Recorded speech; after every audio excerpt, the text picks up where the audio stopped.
En Afrique, les ménages utilisent plus du charbon de bois pour cuire les aliments.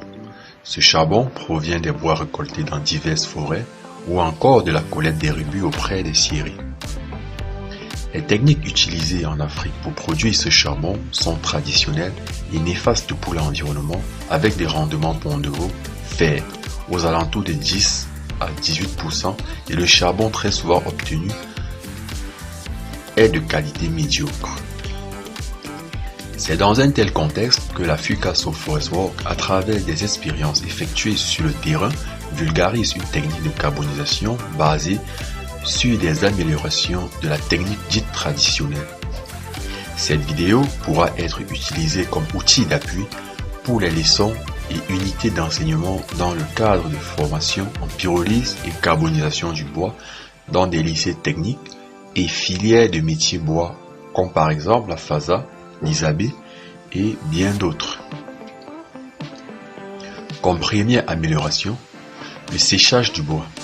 Très important, une fois récolté en forêt ou collecté en scierie, le bois doit être séché à l'air libre 2 à 3 semaines avant la carbonisation.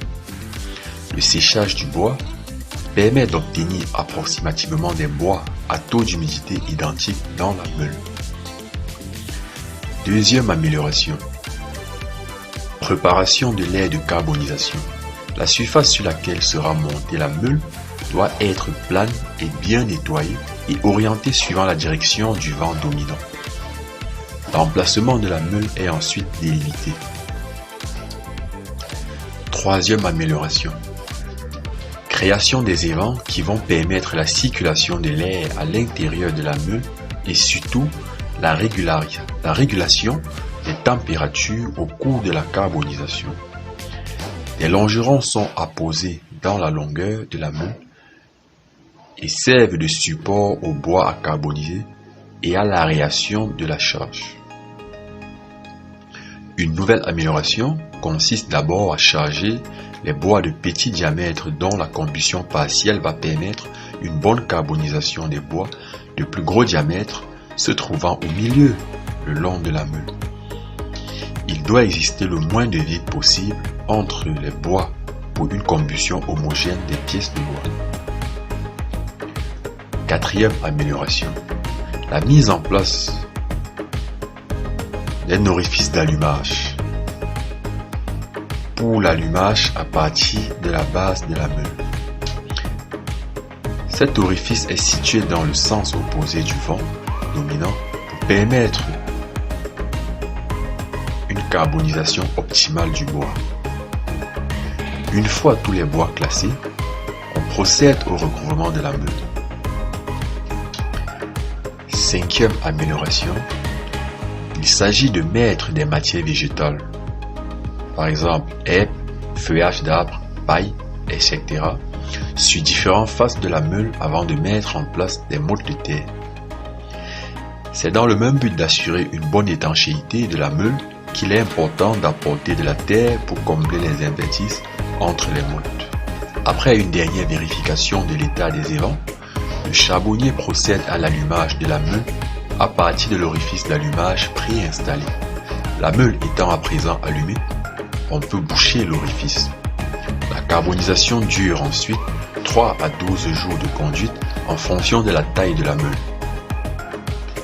Durant cette phase, le charbonnier ouvre ou ferme les évents en fonction de l'avancement du front de carbonisation et du régime de vent. Sixième amélioration. Il s'agit du refroidissement de la meule. Lorsque le charbonnier constate que la fumée devient bleue, cela signifie que tout le bois s'est transformé en carbone, donc la carbonisation est terminée. Ce dernier recouvre à nouveau de terre toute la meule pour la rendre étanche.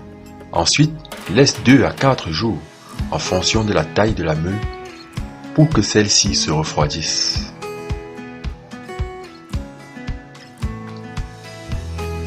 Après refroidissement, le charbonnier commence à défourner son charbon. Ce charbon produit est de meilleure qualité, il n'est pas friable, est bien sec contrairement au charbon dont le défournement se fait par arrosage à l'eau. La technique améliorée augmente la quantité de charbon bois produit. L'adoption en cours de ces améliorations simples et facilement reproductives contribueront ainsi à la préservation des ressources ligneuses de l'environnement et à l'approvisionnement durable en charbon de bois.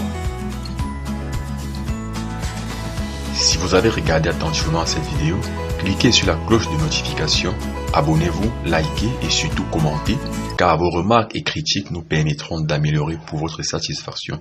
Enfin, n'oubliez pas de répondre au quiz qui suivra et tentez de gagner un manuel illustré sur la technique améliorée de la meule traditionnelle. Et d'ici là, portez-vous bien et à très bientôt pour une nouvelle expérience.